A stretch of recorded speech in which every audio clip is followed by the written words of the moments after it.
bahwa Al-Quran sebagai sebuah pedoman tidak boleh diragukan kandungannya. Ketika Al-Quran berkata A, kita yakin itu. Ketika Al-Quran berkata B, kita ikuti itu. Ketika Al-Quran berkata C, kita tidak tolak itu. Itu harapannya Bapak dan Ibu para jamaah. Mudah-mudahan kajian yang pelan-pelan ini insya Allah akan menghantarkan kita pada manfaat, sekurang-kurangnya dua manfaat itu. Pertama, intens berinteraksi dengan Al-Quran lewat seringnya kita membaca Al-Quran. Yang kedua, membuat hati kita yakin menerima dengan penuh full komit bahwa Al-Quran tidak ada keraguan di dalamnya, karenanya harus dipedomani dan diikuti. Mudah-mudahan Ibu dan Bapak kita sampai pada tujuan itu. Amin ya rabbal alamin. Hari ini Ibu dan Bapak para jamaah, kita akan mengkaji satu ayat dalam Al-Quran. Jadi kajian tadabburnya mungkin satu ayat. Mudah-mudahan nanti one ayat ya, 1 bulan 1 ayat ya. Tapi mudah-mudahan nggak apa-apa ya ibu-ibu ya. Mudah-mudahan yang 1 ayat ini diamalkan dalam 1 bulan. Lalu kemudian di bulan berikutnya kita tambahin untuk diamalkan lagi. Hari ini kita akan bahas 1 ayat dalam Al-Quran. Ayat yang pertama dari surah Al-Fatihah. Bunyinya gimana ibu-ibu? Bismillahirrahmanirrahim. Kita akan coba gali makna yang terkandung dalam ayat ini. Orang hari ini terbiasa mengucapkan lafal ini, Bapak dan Ibu. Dan lafal ini menjadi keseharian kita. Ada orang yang terus-terusan bisa ingat kalau sebelum melakukan sesuatu dia bismillah. Tapi ada juga orang yang bahkan ketika makan lupa bismillah. Begitu tengok hidangannya mantap, langsung disikat, lupa dia bismillah. Untung saja Allah ciptakan sistematis kerja tubuh kita. Apa itu? Katanya gitu, aku udah bilang bismillah gitu kan, diulang. Kalau udah seperti itu, kajian agama secara fikihnya dianjurkan untuk melafalkan kalimat bismillahi awwaluhu wa akhiruhu, atau bismillahi fi awwalihi wa akhirihi, dengan nama Allah di awalnya dan di akhirnya. Jadi bagi Bapak dan Ibu yang kelupaan baca bismillah, lagi makan baru ingat, atau setelah makan baru ingat bahwa belum diawali dengan bismillah, disunnahkan melafalkan kalimat bismillahi awwaluhu wa akhiruhu, atau bismillahi fi awwalihi wa akhirihi. Baik, apa makna dari bismillah? Kita coba untuk mendalaminya hari ini, dan mudah-mudahan bisa menjadi amal, menjadi ilmu sekaligus amal insyaallah. Kalau ibu bapak baca dalam terjemahannya, Bismillahirrahmanirrahim, maknanya adalah dengan nama Allah yang maha pengasih lagi maha penyayang. Kalimat ini ibu dan bapak diawali dengan kata bi. Bi itu bermakna dengan. Ketika maknanya adalah dengan, seolah-olah ada sesuatu Bapak Ibu para jamaah yang harus betul-betul melekat pada sesuatu. Apa? Pertama adalah niat.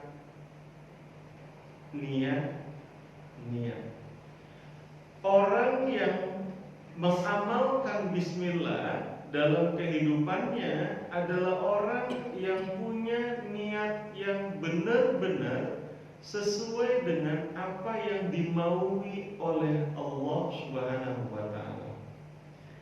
Atau dengan kata lain, Ibu dan Bapak para jamaah, orang yang sudah bismillah dalam kehidupannya tidak pernah dia melakukan sesuatu yang tidak sesuai dengan maunya Allah dan maunya Rasul.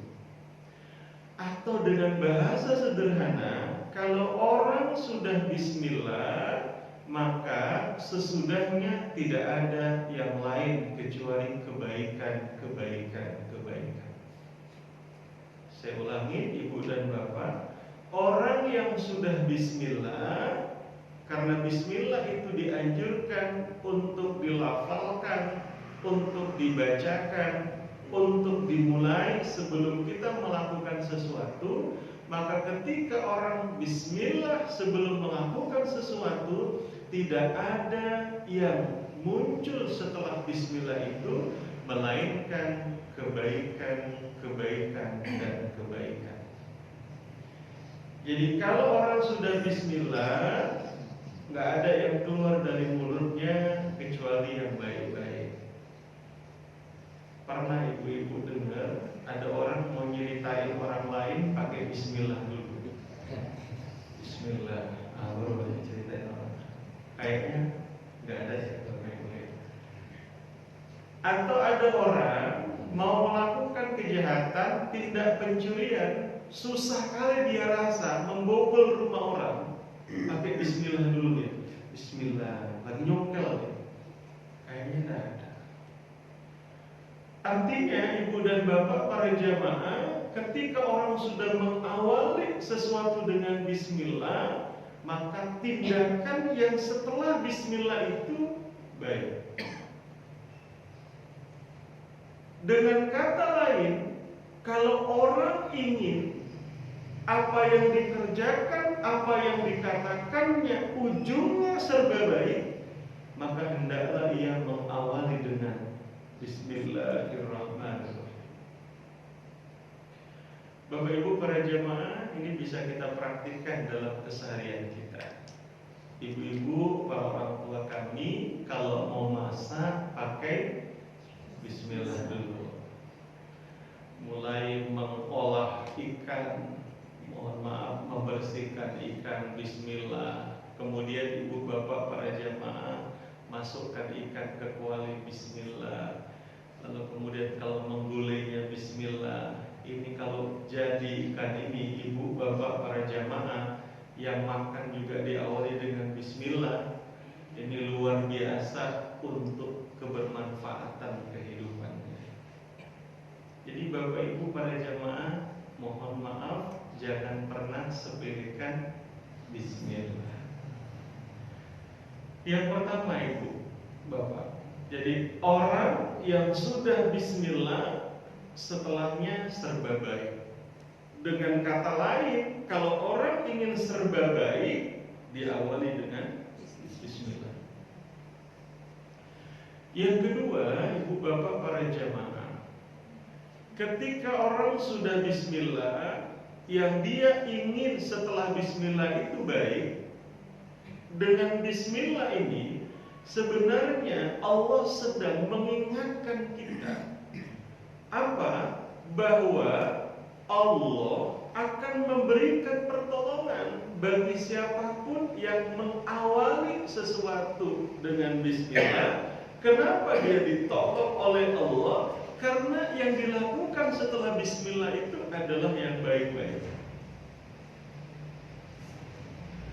Maksudnya apa Ibu dan Bapak? Kalau hari ini kita belum ngerasa pertolongan Allah itu datang sama kita, kalau kita belum ngerasa kok kesulitan ini lama kali berlalu dalam kehidupan kita, sebuah pertanyaan besar yang harus kita tanyakan pada diri kita, jangan-jangan saya belum mengawalinya dengan bismillah. Oleh sebab itu, Ibu dan Bapak, kalau orang ingin terus-terusan dapat pertolongan dari Allah, Maka ibu bapak para jamaah yang dirahmati Allah, jangan lupakan bismillah. Dengan kata lain, kalau orang sudah mengawali dengan bismillah, dia punya optimis dalam hidup. Ini ditolong oleh Allah. Yakin saja, enteng saja hidup. Seorang anak datang kepada emaknya, "Ma, aku nak kuliah." Kata mamanya, "Biaya kuliah mahal nakku. Kita ini orang biasa. Kayak mana? Pula kau mau kuliah kedokteran. Masuk kedokteran itu 300 juta anakku, biar kau tahu duitnya dari mana." Oke? Lalu mamanya bilang sama bapaknya, sama suaminya, "Bang, anak kita kepingin kali masuk kedokteran. Duit kita cuma ada sekian juta. Gimana ini, Bang?" Udah, kita bismillahkan saja. Oke, Bapak Ibu para jamaah, coba kita bismillahkan saja. Ketika orang sudah mengatakan kita bismillahkan saja, dia punya keyakinan, Bapak Ibu para jamaah, ini pasti ditolong Allah nih. Ini selesai nih, Allah yang tolongin itu. Sehingga dia ngaku dirinya nggak punya apa-apa, dirinya itu nggak punya kekuatan, dirinya itu nggak punya kehebatan, dirinya itu nggak punya sesuatu yang bisa dibanggakan untuk menyelesaikan sebuah hal dalam kehidupannya, bukan yang besar, bahkan yang kecil-kecil pun nggak bisa diselesaikan kecuali dengan pertolongan Allah. Jadi ketika orang sudah bismillah dalam kehidupannya, menjadi pribadi bismillah, dia yakin akan pertolongan Allah, didasari oleh kesadaran, saya ini nggak punya apa-apa, saya ini nggak punya kekuatan yang hebat, saya punya ilmu saya terbatas, saya punya harta saya terbatas, saya punya kolega saya terbatas. Kalau saya mengatakan bahwa harta saya bisa mendapatkan A, kalau saya mengatakan ilmu saya bisa menyelesaikan semua persoalan, itu semua terbatas. Saya butuh pertolongan Allah. Ketika dia bismillah, dia yakin, optimis bakal ditolong oleh Allah. Jadi ibu-ibu para jamaah membangun semangat dalam hidup dengan bismillah. Jadi hari ini ibu-ibu jangan pernah ibu bapak para jamaah lupakan bismillah, supaya ada semangat optimis dalam hidup. Bapak ibu para jamaah, hari ini kalau ada orang yang lemas-lemas, pilih nasib kita ini sekarang kan, wah itu udah gak bismillah hidupnya. Bagaimana saya sekarang, wah itu udah gak bismillah. Tapi bagi pribadi bismillah, dia yakin akan ditolong oleh Allah. Karena itu, buat bapak, ibu, para jamaah yang setiap pagi harus keluar rumah untuk mencari maisha, penghidupan yang baik, yang diridhoi oleh Allah, titipan baginda Nabi Shallallahu Alaihi Wasallam, ketika seseorang melangkahkan kakinya keluar dari rumahnya untuk menuju suatu tempat, disunnahkan untuk melafalkan 3 kalimat sekaligus. Pertama, Bismillahi. Yang kedua, Tawakkaltu 'ala Allahi. Yang ketiga, La haula wala quwwata illa billah. Ibu dan bapak, dalam sebuah penjelasan riwayat, ketika seorang hamba mengatakan kalimat-kalimat itu, per kalimat Allah sampaikan kepada malaikat, "Wahai para malaikatku, persaksikanlah hambaku ini. Ketahuilah," kata Allah, ketika dia mengatakan Bismillahi, lalu Allah mengatakan, "Aku akan tolong dia." Lalu kemudian ketika dia mengatakan Tawakkaltu 'ala Allahi, aku cukupkan dia. Dan yang ketiga, ketika mengatakan La haula wala quwwata illa billah, aku jaga dia.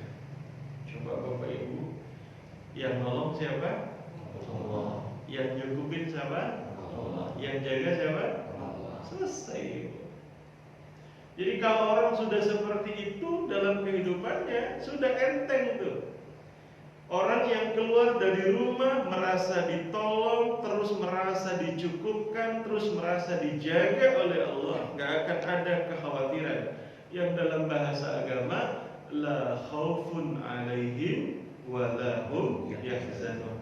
Mereka tidak pernah mengalami rasa takut, mereka juga tidak pernah mengalami rasa sedih. Kenapa? Pertolongan Allah menyelimuti kehidupannya, kecukupan Allah senantiasa dia rasakan, dan penjagaan Allah dia rasakan tak pernah berhenti. Enteng hidup Bapak Ibu para jemaah yang dirahmati Allah. Hari ini kenapa kehidupan kita nggak terasa enteng? Karena kita jauh dari pertolongan Allah, tidak pernah dicukupkan Allah, jauh dari penjagaan pemeliharaan dari Allah. Hari ini melalui subuh yang baik ini, pengajian tadabbur Al-Quran ini, ketika kita mengkaji Bismillahirrahmanirrahim, hari ini kita harus menjadi pribadi Bismillah yang optimis dengan Bismillah. Siap Ibu dan Bapak? Siap. Kayaknya kurang semangat ibu-ibu ini, khawatir. Baik ibu-ibu para jamaah. Jadi yang pertama tadi Bismillah, niatan baik, serba baik. Bismillah yang kedua, ditolong oleh Allah. Nah, ibu dan bapak para jamaah, terkait dengan yang serba baik ini saya mau coba refresh kita, bahwa ketika Bismillah jadi serba baik, ini indah ini bapak dan ibu para jamaah dalam praktik yang dilakukan baginda Nabi. Salah seorang guru, mufti sekaligus ulama besar di Mesir, Mutawalli Asy-Sya'rawi, sebagai juga seorang ulama tafsir, pernah menukilkan sebuah riwayat ibu dan bapak terkait dengan praktik kehidupan Nabi Sallallahu Alaihi Wasallam. Apa praktiknya ibu dan bapak? Beliau itu kalau minum, dia akan bagi cara minumnya itu menjadi 3. Jadi minum itu dilakukan dengan cara 3 kali tegukan. Jadi, ketika dia minum pada kali tegukan yang pertama, dia awali dengan Bismillah. Bismillah, minum, lalu Alhamdulillah. Lalu pada tegukan yang berikutnya, dia minum pakai Bismillah dulu Bapak Ibu, telan, baru Alhamdulillah, hingga tegukan yang ketiga. Lalu baginda Nabi Sallallahu Alaihi Wasallam mengatakan, kama qala Nabi Sallallahu Alaihi Wasallam, siapa yang mempraktikkan apa yang aku praktikkan, maka tidak ada satupun tetesan air yang mengalir dalam tubuhnya kecuali ia akan mendorong melakukan kebaikan. Bapak Ibu coba cek apa yang kita makan hari ini, saya yakin dan percaya sudah halal dan thayyibah. Pertanyaannya, ketidakseringan kita dengan basmalah, sementara makanan yang masuk ke tubuh kita akan berubah jadi energi kita kadang-kadang tak memudahkan kita mengarah pada yang baik-baik. Kenapa? Jangan-jangan kita lupa dengan Bismillah. Maka hari ini, aduh kok susah kali ya, ada dengar suara azan kok berat kali ya datang ke masjid. Jangan-jangan makannya nggak pakai Bismillah tadi itu. Susah kali nih kalau diajakin wirid atau ngaji. Jangan-jangan ya bapak dan ibu ini makannya nggak Bismillah nih. Kenapa? Karena itu akan mendatangkan kebaikan. Di awal saya sampaikan, Bismillah adalah sebuah komitmen bahwa ketika orang ingin baik, sesudahnya Bismillah. Orang yang tidak Bismillah serba baik. Dan satu di antara manfaat Bismillah dalam keseharian kehidupan kita adalah ketika bahkan orang makan, orang minum, dengan mempraktikkan itu, apa yang terbentuk dari energi yang diubah dari makanan kita menjadi energinya itu dorongin pada yang baik-baik, pada yang taat-taat, pada yang soleh-soleh. Hari ini bisa dipraktikkan ibu bapak. Jadi minum bismillah, alhamdulillah. Ustaz, makan risol sekarang yang susah Ustaz. Jadi sekali gigitan bismillah, alhamdulillah. Ya boleh juga dicoba ibu dan bapak. Ya sekurang-kurangnya di awalnya jangan sampai lupa dengan bismillah. Saya punya kisah dari jamaah bapak dan ibu, dan ini merupakan testimoni dari luar biasanya bismillah ini. Yang serba baik itu, bapak ibu, ketika saya ngaji sama bahas ini bapak dan ibu, setelah pengajian ada seorang jamaah ngacungkan tangan menceritakan kepada saya dan seluruh jamaah tentang betapa dia merasakan manfaat luar biasa dari bismillah ini. Beliau adalah salah seorang pasien bapak dan ibu, seorang yang divonis menderita penyakit, bahkan vonisnya itu 2 bulan sesudah dia datang konsul di dokter, dia dinyatakan tidak panjang umur. Penyakitnya itu aneh. Jadi kalau ada 10.000 orang, dari 10.000 orang itu cuma 1 yang kena penyakit itu, dan dia yang kena itu bapak dan ibu. Jadi 10.000 orang katakanlah di kampung kita ini dikumpulin gitu, ada cuma 1 dia kena penyakit itu. Penyakitnya aneh dan luar biasa Pak. Penyakitnya itu membuat tubuhnya itu makin mengecil dan menimbulkan bau Pak. Jadi kalau orang dekat sama dia itu udah terasa baunya. Penyakitnya bapak dan ibu bertolak belakang, atau bahasa kerennya komplikasi. Yang satu diobati, yang satu ngulah. Yang satu diobati, yang satu bertentangan gitu, nggak nyambung. Obat dia sakit, ada sakit yang memang bawaan dia awal adalah hipertensi. Dikasih obat hipertensi, nanti penyakit yang ini yang memang akan, mohon maaf, menyebabkan kematiannya dengan prediksi ilmu kedokteran 2 bulan itu akan mempercepat dia untuk berpulang ke rahmatullah. Apa yang dilakukannya bapak dan ibu pada saat itu, kambuh penyakitnya, penyakit bawaannya, penyakit hipertensinya. Di tangannya cuma ada 1 obat untuk bisa menenangkan atau menurunkan derajat sakit yang dia rasakan dari sisi hipertensinya. Padahal dia tahu dengan penjelasan dokter, kalau kamu melakukan ini Pak, kamu akan mendapatkan akibat yang seperti ini. Dalam kebimbangannya itu, saya Ustadz, kata beliau, saya tidak tahu apa yang Ustadz kaji, tapi saya hanya yakin bahwa dengan bismillah itu luar biasa. Dia minum obat itu Pak. Dia minum obat itu. Setiap kali muncul gejala hipertensinya, dia minum obat itu, tapi dia sampaikan kepada istrinya, Ma, ini nomor ambulan, kalau kenapa-kenapa, telepon ambulan. Dia minum bismillah. Terus seperti itu Pak. Dalam seminggu ada kumat. Dia minumnya bismillah, bismillah, bismillah, bismillah. Hingga akhirnya tiba 2 bulan, Bapak Ibu para jamaah, 2 bulan dia konsul lagi ke dokter, dan dokternya heran, loh kok masih hidup Bapak? Bapak Ibu para jamaah yang dirahmati Allah, dengan takdir Allah itu dilakukannya, dengan takdir Allah. Sampai dengan hari ini Bapak itu masih dalam keadaan sehat walafiat, dan penyakitnya itu dihilangkan oleh Allah. Saya hanya ingin mengatakan kepada kita Bapak dan Ibu, awalilah semuanya dengan bismillah. Bismillah itu bisa merubah racun menjadi obat. Bisa merubah racun menjadi obat. Itu bukan berarti Bapak dan Ibu udah tahu racun pakai bismillah juga ya. Game nanti ya Bapak dan Ibu ya. Maksud saya Bapak dan Ibu, yang tak baik bisa berubah menjadi baik, yang tak bermanfaat bisa berubah jadi manfaat dengan keberkatan dari bismillahirrahmanirrahim. Maka Bapak dan Ibu, mari kita coba ini menjadi wasiat buat anak-anak kita, buat cucu-cucu kita.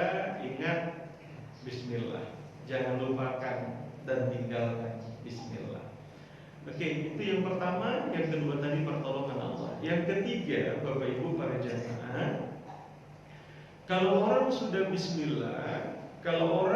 bismillah dalam kehidupannya, dia akan terkontrol, tidak lagi pernah menjadi pribadi yang sombong. Loh, apa kaitannya bismillah dengan kontrol pribadi menjadi pribadi yang tawadhu, tidak sombong? Coba kita balik ke belakang. Bismillah, dia lakukan sesuatu, komit serba baik. Bismillah, dia yakin bahwa dia tak punya kemampuan, hanya Allah yang menolongnya. Lalu yang ketiga, dengan bismillah dia menjadi pembenteng orang ini dengan kesadaran-kesadaran di awal, ini baik, bisa karena ditolong oleh Allah, maka sebagai sesuatu itu ditolong oleh Allah, tidak boleh muncul sombong dalam dirinya. Jadi kalau ada orang sombong, enggak bismillah kamu. Gampang sekali Bapak dan Ibu. Jadi kalau ada orang sombong, udah enggak bismillah. Ini kalau enggak aku, mana ada ini? Udah enggak bismillah. Tapi kalau sudah bismillah, insya Allah kata-kata itu enggak akan muncul lagi. Kenapa enggak muncul? Karena dia tahu dan menyadari ini bisa karena Allah, karena pertolongannya. Masa sombong? Ada nggak misalnya orang sombong karena dia ditolong? Nggak boleh harusnya orang sombong karena kalau masih bisa ditolong. Biasanya orang merasa sombong karena dia bisa sendiri. Benar nggak? Salah nggak saya nih Pak Ibu? Jadi kalau dia sombong karena dia merasa saya bisa sendiri. Tapi kalau dia merasa dia nggak bisa, lalu ditolong, lalu dia sombong, orang lain tahu bahwa dia bisa itu karena ditolong. Lalu dia mengatakan, ini kalau nggak aku, nggak punya otak kawan ini. Kalau ditolong aja sok-sokan, kira-kira gitu Pak. Nah ketika orang sudah dengan bismillah, dia itu malu hati Pak. Apalah aku sombongkan, Allah yang tolong aku.